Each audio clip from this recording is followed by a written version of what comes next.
Hello, my name is John Brink, and today we are on the Brink, our podcasting studio from downtown Prince George. And again, it's about mid-January for those of the people that watching us from around the world. Downtown Prince George, the weather is a bit milder now. Last week it was as much as 35 below, and today it's around zero. And we have a very, very exciting guest. Her name is Dani VonShweetz. VonShweetz. VonShweetz. And Dani is an amazing artist, very inspirational lady. And tell us about you, Dani. About me, well, my name's Dani. Yeah. I have 2 really rad children, a wildly supportive partner. I'm addicted to coffee, love plain chippies, hate mushrooms, creative soul, and I'm a work in progress. Yeah. In a nutshell. And that's me. You were born in Prince George? Yes. Yeah. So and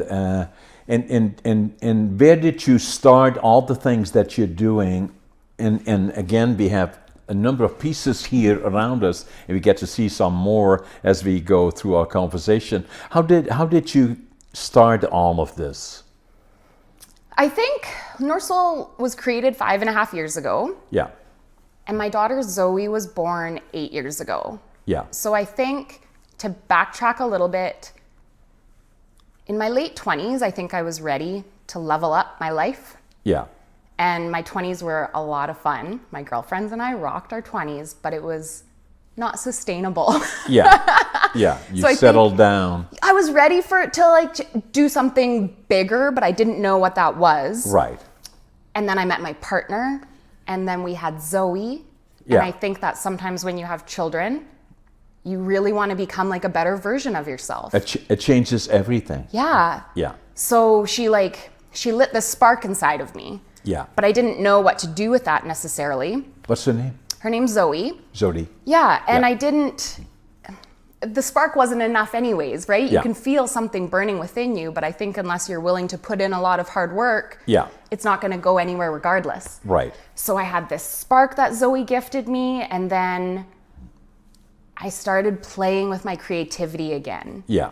And it was like returning home. When I started to play, when I busted out my old paintbrushes, it felt like returning home. Are you artistic then right from the start? Did you like to draw and all of those kind of things as you were a young person? Yeah. Most of us do, right? Yeah. Most of us are very creative. Yeah. As in young some form humans. or another. Yeah. Right. But then I think a lot of the times it's like taught out of you in school. Sometimes it's discouraged to be creative, or it's graded, which I don't even know if I necessarily believe in that. Yeah. We grow up and you lose like this sense of imagination. Yeah.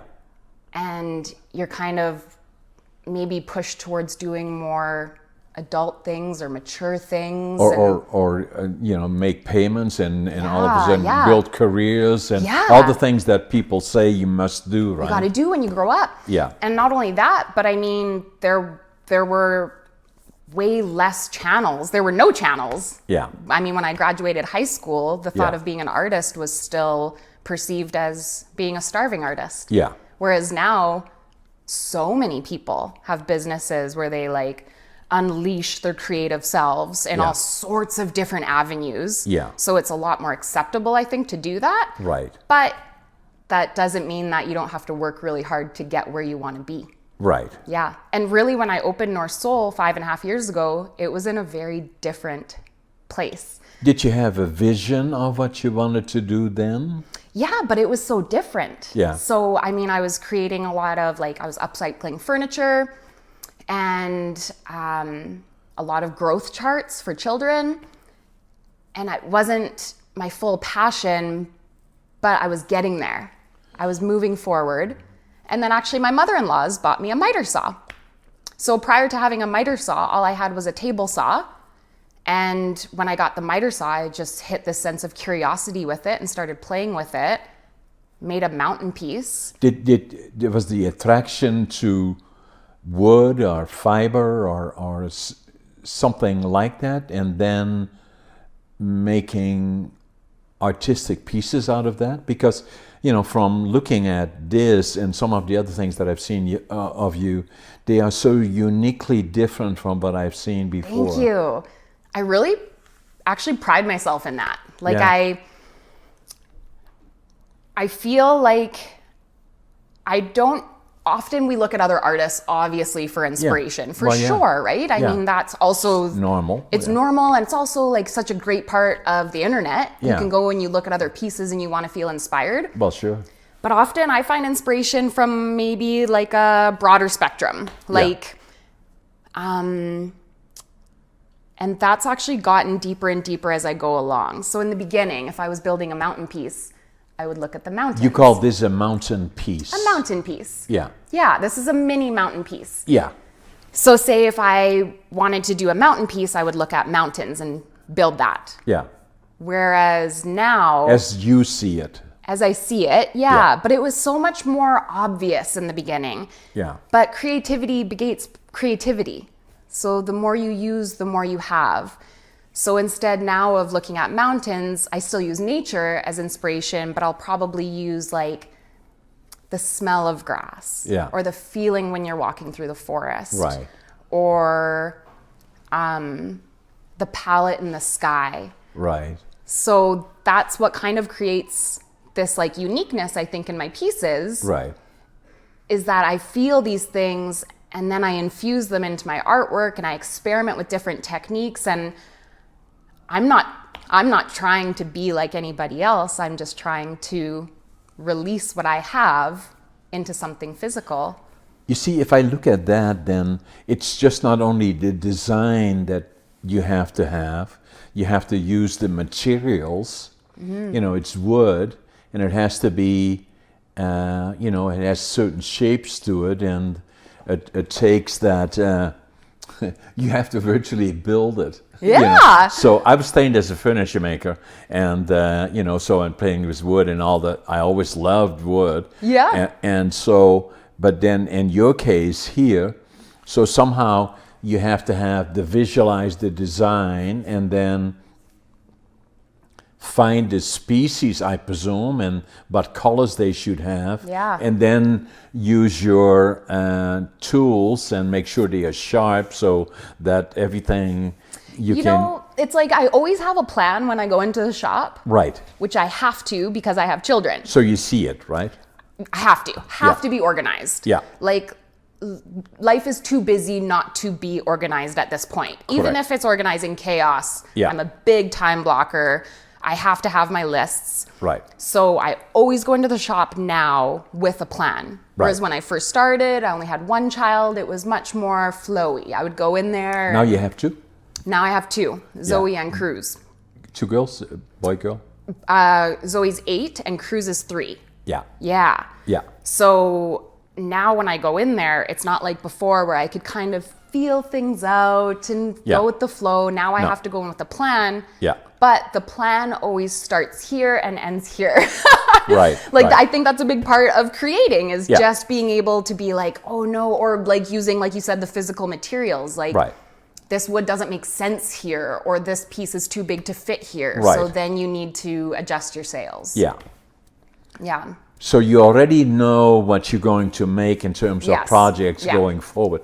Do you have more than one project on the go, or? Yeah, I usually have like, it's a bit of a process because it's not like you just paint, put together, cut, border because of dry time. Right. So I always like to paint a whole bunch of wood at once, and I find like trending color palettes, or like I look at a sky, or this is a great sage green on my overalls. I love that. I'm going to try and find that color. Yeah. So then I'll paint and stain them all up, and then I'll create a mountain piece or a geometric piece or whatever. Then you have to let it dry. Then you'll go back and cut, and then border, and then spray. So it's a process, but you can't necessarily go straight from start till finish all in one go. Right. So when I'm just trying to find out when this all started really, when you came out of school. Yeah. And high school, and then from there on in, did you... From there on, it died. Yeah? Creativity within me went to sleep. It's gone now. I'm 19. It's gone. Yeah. So interestingly, I was also had a lot of like rage within me when I was younger. Yeah. And something I feel like I've learned after I had Zoe and I felt this sense of returning home to creativity, I was able to release a lot of this landfill of feelings that I had inside of me into what I was doing. Yeah. So I think it helped me release a lot. Is that from the past or something that... Anything, right? Yeah. It could be like you look back and you think, oh, I was so sad like when my parents got divorced or when I had that breakup or the day I was hangry, or like it could be something so tragic in your life that changed the course of your life. Yeah. Or I think often we have these little feelings that pile up, and when you don't release them, they start to manifest themselves in different ways within us, like physically or emotionally or spiritually. Yeah. And I think that if you don't have some sort of creative outlet or some sort of outlet, then it's going to show up differently. Yeah. So this for me is almost like therapy, like a bit of a spiritual practice. It's more a question of healing in a way. Yeah. Yeah. And I think that's why a lot of people can relate to my artwork too. Like I always give my artwork fun names for whatever I'm inspired by or feeling when I'm creating it. And people connect with that. Yeah. They connect with me opening up and being vulnerable, because that's a huge part of art. Any sort of art that you're doing, that's a big part of art, is allowing yourself to be vulnerable to people. And people connect with vulnerability. So you went through a period during your 20s that you were still searching for what direction. Searching for something. But you must always have had that feeling of art, or that was attractive to you, right? Yeah. And then it was always there, but comparison is an asshole. I'm not sure if we're allowed to swear in this podcast, but let's just call it what it is. Comparison is an asshole. Comparison can take away all of your joy. Right. And in your 20s, I think that's what you do a lot. You compare a lot of yourself to everything else. Yeah. Double time social media. Yeah. So comparison's your thief of joy. So 20s, I was called to being creative, but why bother? Because someone's always better. Yeah. Right? Yeah. That was the mindset. And then you kind of focused on, so when did this start then? You started with kind of experimenting with it first? Yeah. And then next, as I saw on the video, that we kind of looked at your studio, and then before you know it, you needed more room. Yeah. And then you needed different tools. And you had to acquire the skills. So many tools. Yep. And a lot of experimenting. Yep. And when you get table saws and other saws involved, your fingers are always delicate. You have to make sure they don't get in the way of the saw. Yeah. Which is actually why. So I named my saws. Like the large miter saw I have is Vanellope. I have a small one named Mowgli. Yeah. And that was part of the reason I felt like I needed to create some sort of relationship with these saws that I was trusting. Yeah. And I also spend a lot of alone time with them. So sometimes your head wanders and next thing you know, you're naming your tools. Yeah. You see, when I was 14 when I started working and being trained in a furniture factory. And, and there were lots of saws around and lots of the other things. So from that time forward, I always knew that those were, you had to be very, very careful around them. And, Yeah. And trust your tools. And trust your tools. Like trust yourself, but also trust that they will keep you safe. Yeah. Yeah. But there is something about it that I always found, because lumber then and anything around wood and different species and what it could make or what you could make from it and do with it became my life, so I'm 81 now, and so that is 67 years ago that I started it. I still have all my fingers, knock on wood. Knock on wood, yeah. Yeah. So then from there on in, you had your studio, and then from there on in, it evolved. I've never seen anything like what you are doing in the way you are doing it. So you then created that from your imagination. Yeah, and I think too, I've never liked working for anyone else. Yeah. So there was like, getting a job was not what you wanted, right? It's not what I wanted. Like No.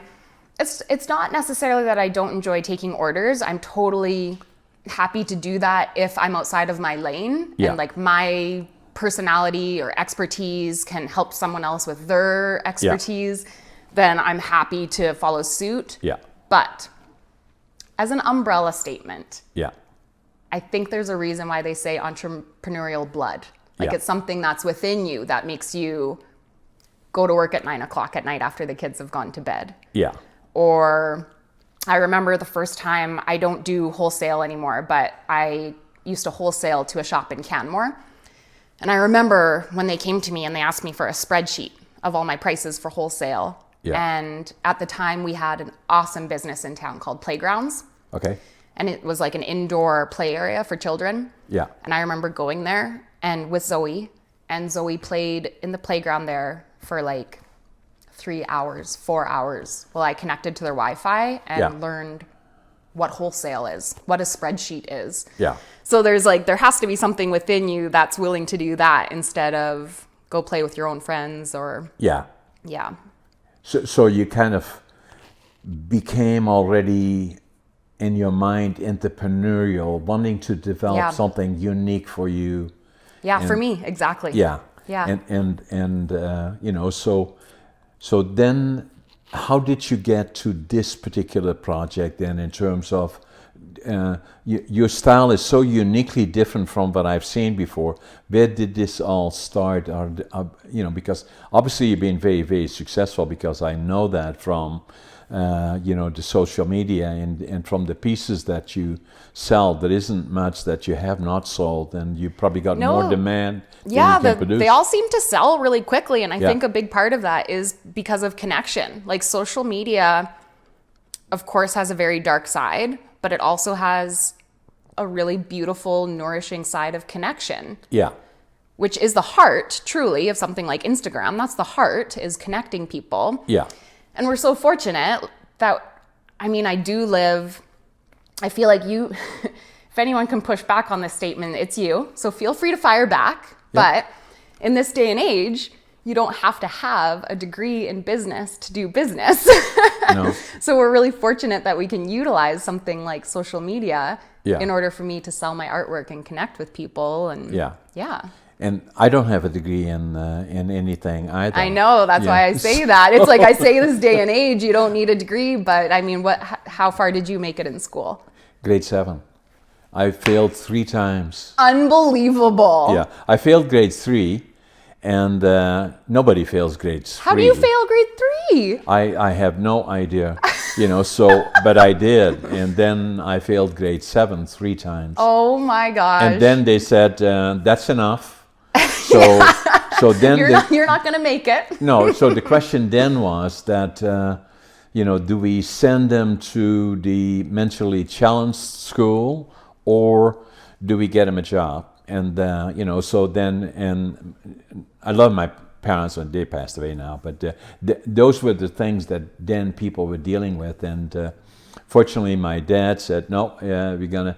He wants to go into lumber because that's what I liked, and then even at that young, that young I did, you know. So I loved the lumber. I was always where he was managing a small mill. So and wild that you kind of knew what you wanted at such a young age. Yes, that is so I always did. Rare. And then. You know, so then on a Sunday, I always remember that even now, you know, I was small for my age, and you know, so then it was report cards came out, and somewhat in May or June, and you know, then that meant, and hold on, then they had 3 weeks holiday, but for me it was the report card. Again, I failed grade 7. They said, okay, well that's it. Then on a Sunday, he called his friend that had a clothing store. And we went down there together. I still remember like yesterday. And so we had to find a set of coveralls for me. And they I was so small they didn't have the right size. To put so you to they work, you needed coveralls to go to work? Yeah, so on Monday morning, and so they got me the coveralls, and I had to roll up the coveralls because they were so long, and then the crotch was hanging by my knees. It's modern now, but it wasn't then.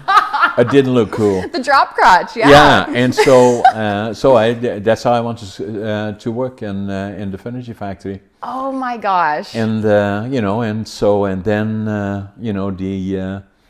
and then I developed 2 dreams. The one was that it's all in the book, and I'm going to give you a copy of the book before you leave and sign one for you. My husband's reading it right now, actually. Are you? My husband is, yep. So yeah, I'm excited. So then, when I was 5 years old, I was born in 1940, and in 1945 we were liberated by the Canadians. And then from that point forward, I always had the dream that I would move to Canada, to the land of my heroes, and then that was my dream. And then the second dream that I then developed, when I was already early in my 12, 13 years old, that at some point I would want to build my own lumber mill. Wow. And then finally, I was drafted into the Air Force when I was 18 for 2 years. And then finally, I left when I was 24, and I wanted to start with nothing. I had took $150 when I left Amsterdam, and when I came off the bus here 2 blocks away, here in Prince George, I had $25.47. Oh, and 47 cents. Yeah, but I couldn't speak the language, didn't know a soul, didn't have a job, but I had a dream. But you had a dream. Yeah. To build a lumber mill. At this point in the conversation is where I would say you should write a book. Yeah. But check. Do you get check. frustrated or annoyed when you see or hear young people today taking time off or taking a long time to settle roots or to work hard because you did at such an early age? Do you feel like you just want to be like, pull your bootstraps up and go? Yeah, sometimes, I can understand that, my situation was somewhat different, and as everybody's is in a way, and you will read that in the book, but I remember the war years were challenging, even at a young age, as you well know from your children, the first 5 years are forming years. Yeah. And if they are in war, yes. Then, and my dad, they didn't know where he was. The last time they saw him is at the bombing of Rotterdam, and then for 5 years they didn't see him. And wow. I had one brother, one sister. One was 1 year older than me, the other 2 years older. There's 3 of us together, and... So you had built some wild resilience that would obviously serve you later in your life. Every day we would go out with gunny sacks and look for... edibles or something that we could burn, and then we had a little stove that the winter of 44, 45 was called the hunger winter, and and it was very cold. So, but I still remember from it, and it's also in my book, is that the things that still are with me even now is that hunger, that pain, that constant feeling of hunger. Interesting. And then do you hoard your food because of it, or do you have weird food tendencies? Yeah, to a certain extent, maybe. I still do things like that still reflect back to then. The same cold, the feeling of really cold. Yeah.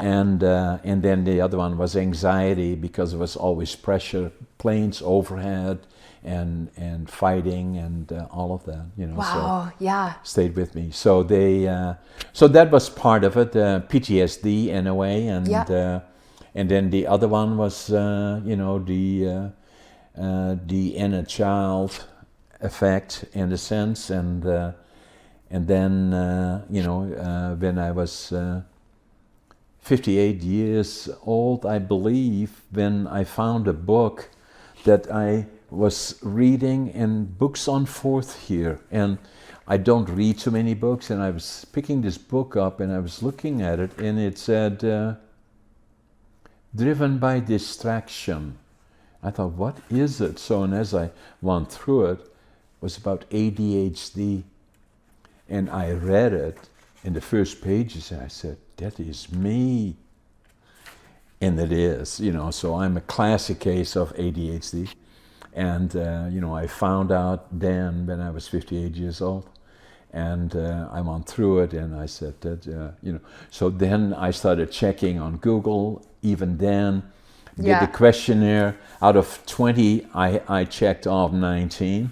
And the other one was impulsivity. I'd learned myself not to be impulsive in business. And, so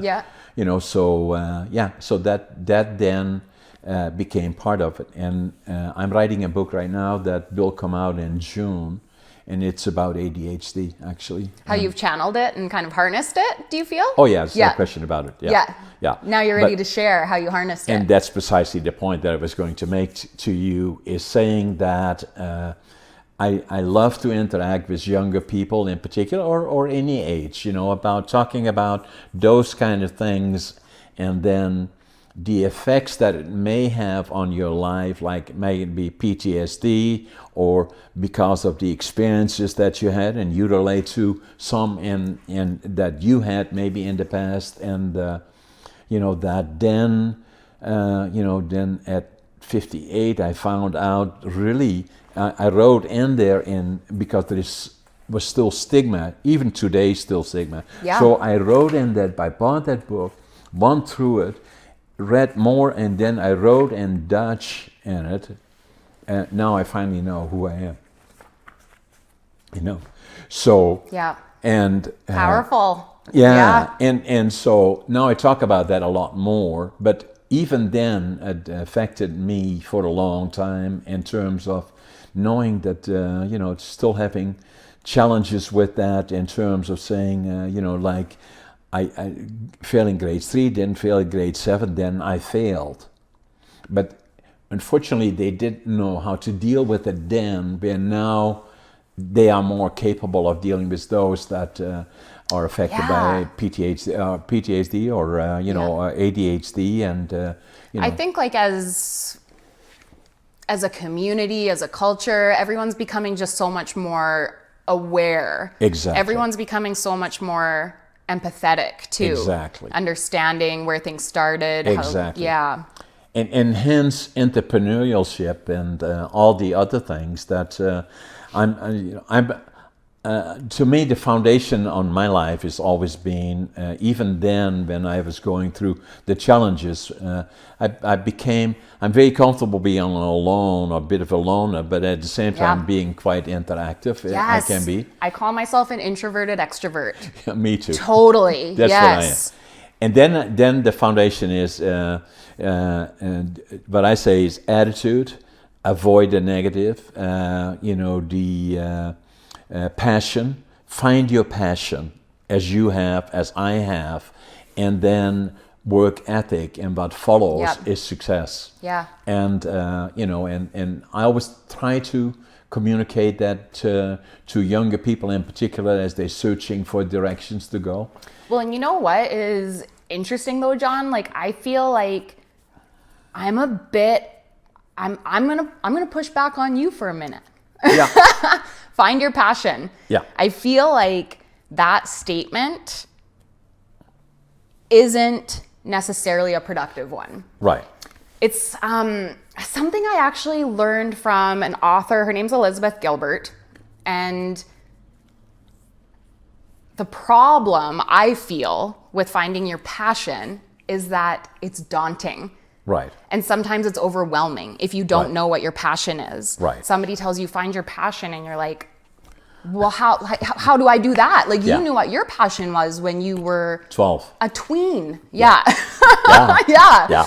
So, I mean, I especially remember being in my 20s and my friends were off to be a nurse and a marine biologist and an x-ray technician, and my sisters were on their path, and I just felt like, well, I don't know what to do. No. So I feel like the statement that's almost more productive is to follow your curiosity. Yeah. Because that will lead you somewhere which could potally be your passion. And I agree with that. Yeah. So that, because if I look at you... It's a starting point.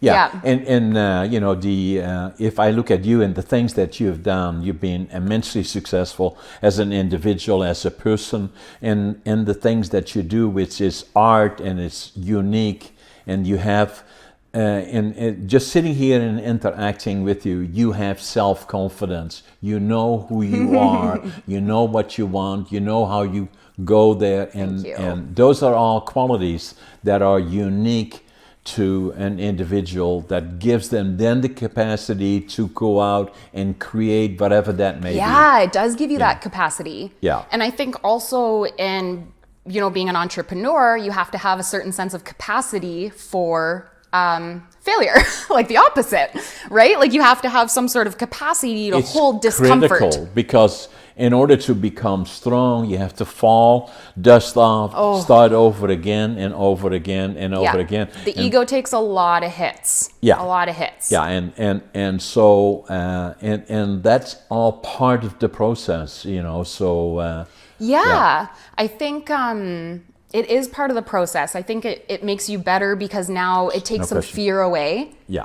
And I mean, so even in like creating artwork, I feel like every single time I release artwork, I put myself out there in a way that's ready for me to be knocked off my pedestal. Yeah. Like, it's because people are going to look at it and either think I like it or I don't like it. Right. Every single time I release a piece of art, it's like this piece of vulnerability that's coming out. Yeah. And so you truly have to be able to take some sort of critiquing. No question. Yeah, to move forward. Yeah. No question, and you do that well, because I can feel it on you, and then the things that I've seen, and then what you're doing, in your studio. So, where do you go from here? In terms of you have beautiful family, and and obviously you have your studio, and do you have? You see, what I always kind of do as an entrepreneur, I build something and it works. Like when I started my company here, after coming off the bus, was $25.47, couldn't speak the language, didn't know soul, didn't have a job. But I had the dream of building a company, and I started a company 10 years later, Brink Forest Products. And I wanted people to invest in it because I didn't have any money. And but already within 2 years, I was superintendent of a mill here, one of the largest mills, and then that didn't go quick enough for me. So then there was an opportunity to become part owner of a sawmill in Watson Lake, Yukon. Okay. So I went there for 5 years. Oh, no way. Yes, cool. And in the process bought a motel there and all kinds of other things. And I was only here for 2 years, 3 years, 4 years, 5 years, and then in 1975 I formed Brink Forest Products. Couldn't find anybody to invest in, and started on my own, and then obviously built it up to a fairly sizable company. Yeah, but you did all right. to me, that it's not about that. It's more about being able to kind of look back, give back to the community. That's also part of my culture, and then go to work, and and even now at 81, I enjoy going to work. I usually get up around 5:30 in the morning. The other thing that I always do is strange habits that people have is that when I get up, I always make my bed. Yeah, me too. Yeah, and then now that part of that may be military because but it gives me that feeling that then I always make sure it's straight. I go around and people might think, if they saw me, they might think I'm crazy. And then before I leave the bedroom, then I just make sure it's okay, it's all good, and then I go to work. And Are you as tidy at work? No. No, me neither. No. My shop is. Actually, before Scott came over the other day to help film a promo, I used the leaf blower because I had so much sawdust. So I used the leaf blower and I just blew it out, because time is so critical because of the kids and school pickup and daycare pickup and dinner, all these things. Yeah. I can't go in there and tinker putting everything in their spots and getting all the sawdust out of the way before I start. I got to go in there and hit the ground running. Yeah. So I make my bed and then I go make a mess. Yeah. So with me is since I'm ADHD, so and that means organizing is a bit of a challenge for me. So in my office is all kinds of piles of documents. I know pretty much what is all there in all different places, and if they said to me, well, can you kind of put it all nicely together? And no, I couldn't do that. I waste my time. Yeah. Yeah. But at the same time, there are plus sides to it, and it's all going to be part of my next book, ADHD, which is going to be extremely interesting, a whole different format to a book. Well, I feel like it's going to take us inside a bit of like the inner workings of the sparks going off in your brain. Yeah, not only mine, but it will also include 10 or 15 people that we will interview in that book, and that will become, so that somebody can look at the book and saying, I wonder how that works for those individuals, not only me, but also others. Yeah. And showing that ADHD, I call it the superpower, unlocking a superpower, because it allows somebody in that particular category to have 10, 20 projects on the go all at the same time, virtually. And probably be hyper-focused on each one? Yeah, more or less, yeah. Yeah? Yeah. And, so it's kind of unique.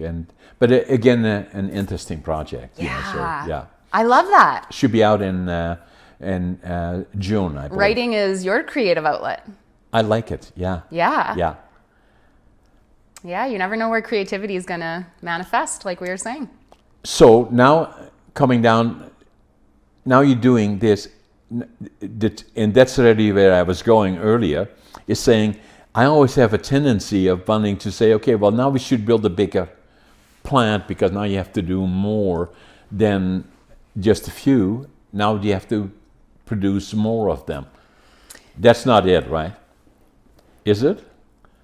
But become a production? No. I could never. Like, that's just not my jam. No. I'm, like we've been talking about, like too much of me is infused in the artwork. Yeah. It'd be great, like, to have help some days, right? Like, there's definitely some days where I'm laying in fetal position in the corner of the shop thinking I need help. But I think that's like most mothers in general.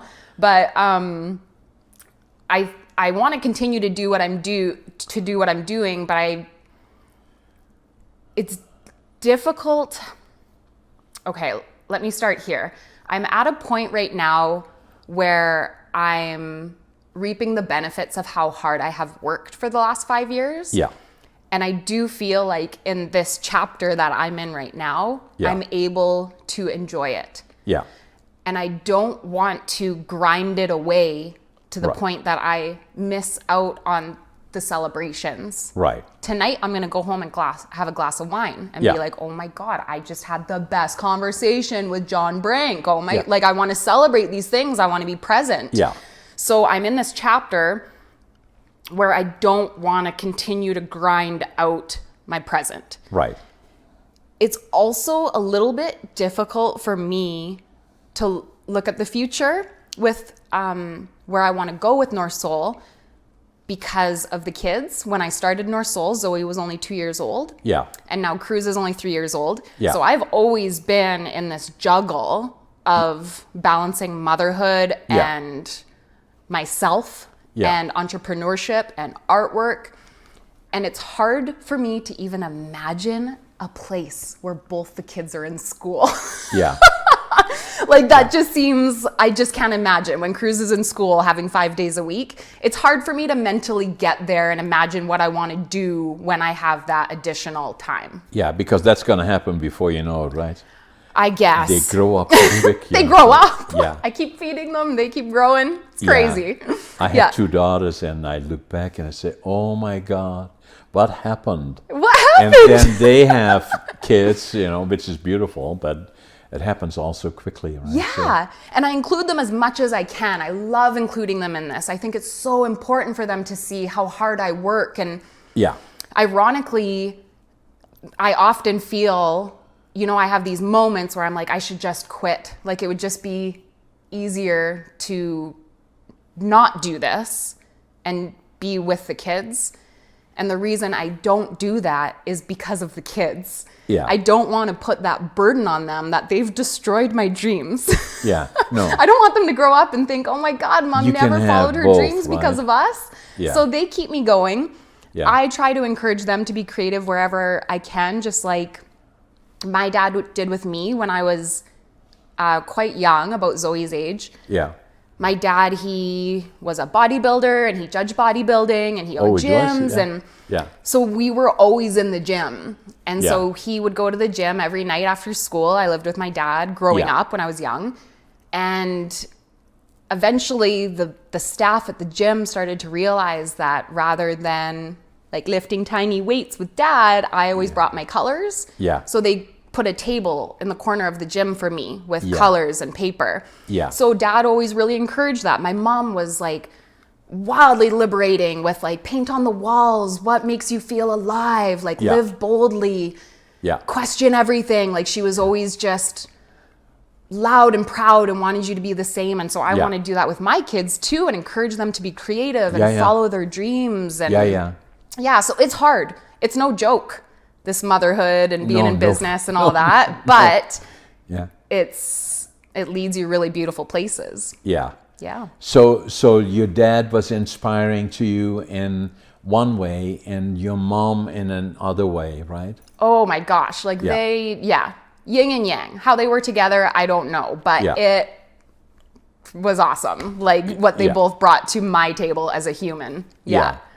And then, so now for projects like this, you make what you want to make. It's not by order and saying, okay, make me whatever, right? No, You create, right? I create. Yeah. That's it. Mic drop. I create. When people do custom orders. Yeah. Ooh, okay. Let's go back to when I was saying I don't really like to take orders. Yeah. Yeah. And often when people want custom orders, they will give you a picture from Pinterest or, and I don't want to recreate something that somebody has already done. No. And also often people would want me to come to their houses to look at their color palettes and get a feeling for their home. And there's not enough money to charge for all of that, right? You want to do it for this connection and to create this beautiful piece of artwork. Yeah. But then you would have to charge something that was astronomical because time's money. So it just wasn't me. It didn't work out. I prefer to find a wave of creativity, grab my surfboard, hop on it, and ride it out in the shop. And then I release it and see who else connects with that. Yeah. That's what works for me. Yeah. Now, we've been sitting here already for a while, and I'm so anxious to see because when you brought this in, they put it in such a way that I cannot see what is that piece of art that is sitting there. So at what point can we look at it? Yeah, let's have a boo. It actually goes great with your couches. Yeah? Are you okay with the... Oh my goodness. Let's turn this around this way. There we go. Wow. Oh my goodness. So this is called Cooked Earth. Okay. Like I said, I always name all of my pieces.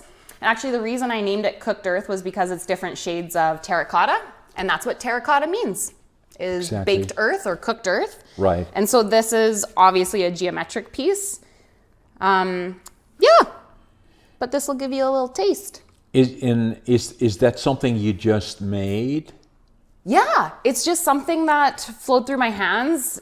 Terracotta is a really popular color right now. Yeah. But on top of that, I love colors like these. Like they remind me of Sedona dirt. So you kind of visualize, when did you finish this? Maybe 4 days ago.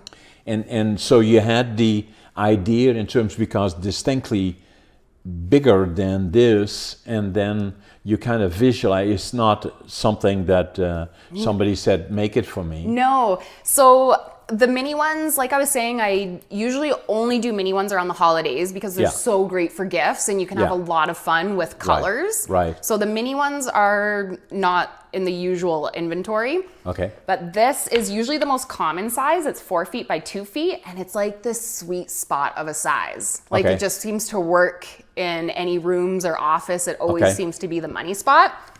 And then usually what I do is when I have like the back of it, which is a piece of MDF, then I use a pencil and I just kind of like start putting down putting down lines. Okay. And that's where the plan stops. Okay. Like I have a plan, yeah. but that's typically where I wave it goodbye. and then you kind of go from there. Yep. Yeah. And it's not only me, it's like we were saying the wood, right? Like sometimes wood just has a story and does what it wants to do. Exactly. And you have to listen to that. Yeah. Yeah. Now, I don't know if I can ask you that. How much would that's not sold? No, this one's not sold. So typically typically an item around this size is usually about $360. Okay. Yeah. So this one would be sold at? This one's not sold yet. No, but it would be $350? Yeah. Yeah, and this one? The mini mountains are always sold for $60. This one's sold already? No, that one's not sold either. Okay, so I want to buy these two from you. Okay. Yeah. Is that where you were going? Yeah. See if you could afford it? Yeah. Actually, kind of. Wait, the prices just went up. Yeah. So I love it, So how do I know, is there, so this is probably a dumb question, but is there a top to it, or how do you put it up? How should you put it up? So I use cleat hangers, they're called in the back. So there's like a cleat hanger you put on the wall, and essentially it's kind of like so it should be hanging in this format. Yeah. It's as being vertical, right? Well, I see it as being horizontal, so I've got the hanger right here on the back. Yeah. But often when I make these pieces, like I create them either from the middle out or from the top to the bottom. Okay. And to me, they always feel like they have a certain way of going, but then somebody else sees them and goes, oh, you got to flip that. You got to put the hanger vertical. Yeah. So depends on the space, depends on perspective. Yeah, for sure. Yeah. No, I love it. Okay, excellent. So I like that. Should we put it down there now? And then, so I bought those. So I bought those. These are yours Danny. now. Look how nice they go with your couch. I love it. I love it. So then, so you made those. Now you have others that you are working on. Yeah, I've always got things on the go, but I release as I go too. Yeah. So I never have much inventory. It's always just I get into the shop and I typically create for in 2 weeks. So I kind of stay 1 week ahead of myself. Yeah. But and then social media is mainly Instagram, or where do you, or Facebook, or Instagram? Instagram's where I'm at. That's where I call them my soldiers. Yeah. That's where we all connect, and that's where I can share all my messy thoughts, because there's a lot of them. Yeah. And my artwork. You get a lot of followers, right? There's almost 11,000. That's a lot. Yeah. Yeah, honestly, sometimes it's very easy to lose perspective with Instagram or social media, because you see these huge accounts, and it's easy to forget how far you've come. So I always compare it actually to the CN Center. The CN Center holds 5,500 people. Yeah. And so I always think I could fill the CN Center almost twice. That's what I like to tell my ego when I start to feel like I'm not good enough or whatever. Yeah. No, exactly. Sometimes the ego needs to be fed. Yeah. So now the key for you is to maintain your artistic impulses and doing this, but are you planning on something else as well, or how do you kind of look forward? Well, like I said, it's like for right now, enjoying the present, and then especially with the kids. With the kids. Yeah. I'll be ready when preparation is ready to meet opportunity. Yeah. When opportunity comes in my future, I mean, I'm a yes man. I'm not one to say no. So when an opportunity comes that I'll be ready for, then I'll go at it full force. Yeah. But I don't know what that is right now. Yeah. I feel like in the beginning, my only customers were all my moms. So it's often quite difficult for me to even wrap my brain around the fact that I make a living doing this now. Yeah. So sometimes it's actually quite overwhelming to think where I want to go when I've come this far. Yeah. Now is the time when I really need to reflect and be grateful and see where I go from here, and start to think about future goals. Yeah. Yeah. Because you've been so successful that the demand exceeds the supply somewhat? I wish I could duplicate myself for sure. Yeah. Yeah. Cloning would be great. So do you, kind of a strange question, do you from time to time say to your husband, hey, I need a hand here? Oh, yeah. I'm always trying to convince him to sell his business and get in there with me. So, what does he do? He owns Summit Power Tools downtown in Prince George. Yeah. So the busier I get, the more he helps me. And we love working together. Yeah. It is. That's great. Oh, it's so much fun to push and pull off of each other. Yeah. And it's great just as something for us to do also together. Together, yeah. yeah. Often the whole family's in the shop. And yeah. Yeah. Now your shop is right at your house? Yeah. Yeah. So the, kind of a garage that has been converted. Yeah, we live out on the Blackwater. We've got a little bit of property out there, and the shop used to be my husband's. Yeah. And then I took it over. You took it over. I took it over. I think, so last year I released a collection which was very surprisingly popular. I couldn't believe the feedback I got from it. And it was called the Cliteracy Collection. Okay. And it was just basically vaginas. Okay. Okay. So I had all of these women empowerment, and I had all these literal vulvas cut out on the floor that I had to spray paint. So Okay. there was the garage floor was just covered in vaginas. And then my husband walked in and he was like, well, I guess this is your shop now. Oh my So I feel like that was the day I claimed the shop as my own. Yeah. Yeah. So where to go from here? Yeah. No, well, I think it's interesting in terms of where you get the inspiration from, and then Yeah. and obviously your imagination is great, and how you interpret things, right? I just Yeah. really wanted to do in that collection something really empowering. Yeah. And in that case, I really didn't actually think. I was like, this is going to be the very first collection that does not sell out. People are going to think this is maybe crude, or they're not going to want it up on their walls. Yeah. And women loved it. Yeah. They've got them in their washrooms, above their beds, in the guest rooms. And they're sold all over, right? Again, I sell across Canada. My artwork has gone as far as the UK, but now I only ship within Canada. Yeah.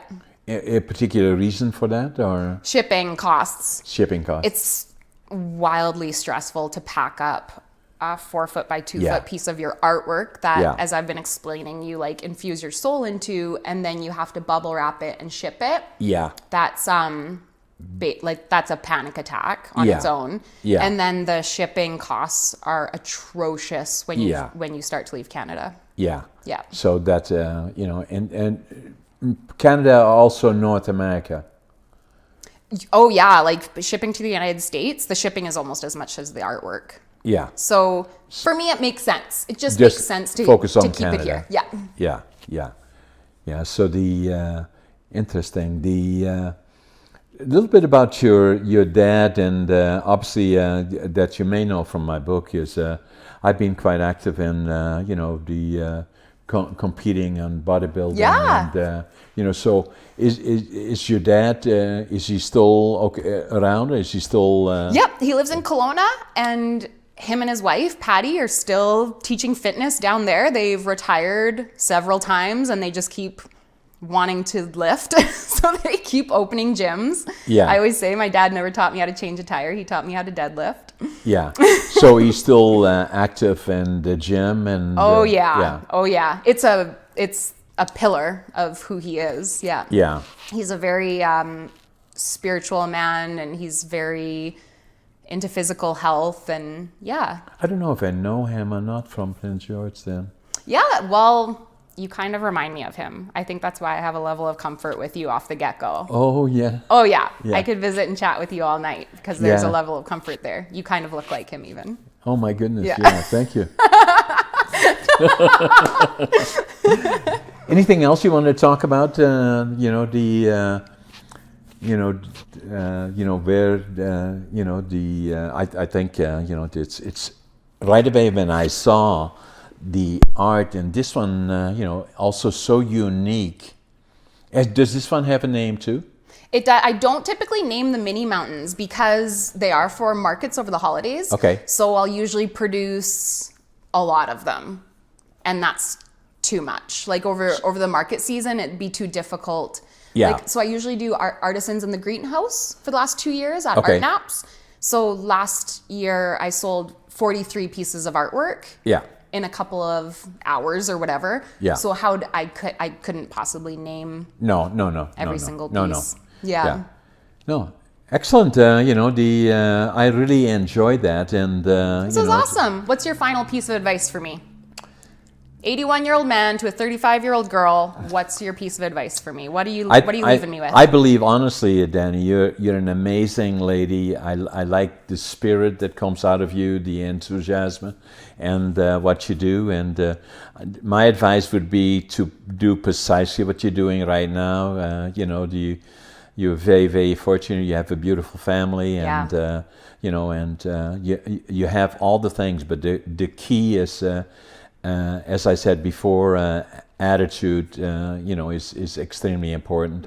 You have found I call it the passion, but then it is a bit of a process, obviously, and I agree with that. And then you have the work ethic, and I enjoy life, so do you, and I love living in northern British Columbia. I love Canada. Yeah. I do a lot of flying, go a lot of around in planes, and I'm a pilot as well. No way! I didn't know that. Cool. Yeah, I've been a pilot since 1967. I became a pilot. You're a John of all trades. Kind of. I always sit at the window. And I look out of the window, and as I fly over Canada in particular, and then I said, it's paradise. And we are so fortunate here, and a lot of people don't appreciate it as much as I think they should. If they had been around the world and see some of the other places, then we're so lucky, and in particular in BC, and then particularly in northern BC, so. And, I love that. Oh. So what I'm going to do is sign. Are you signing a copy for me? Yeah. Can you write something for me? Yeah. Can you write full send? Full what? To Dani, full send. Dani, D-A-N-I. Yeah. Right? You got her. And then what? Full send. So right at the row. Right here. Okay. Full send.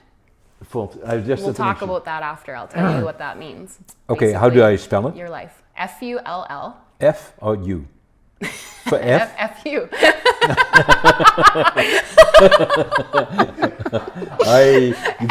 F-U. F-U. L-L. L-L. Underneath. Send. Yeah. S. S. Yeah. E. E. Yeah. Yeah. E. N. N. D. D.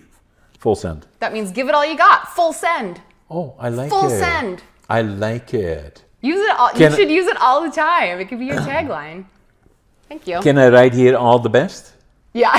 Yeah. Now you can write whatever you want. Thanks, Dani. You're amazing. Appreciate it. I appreciate you.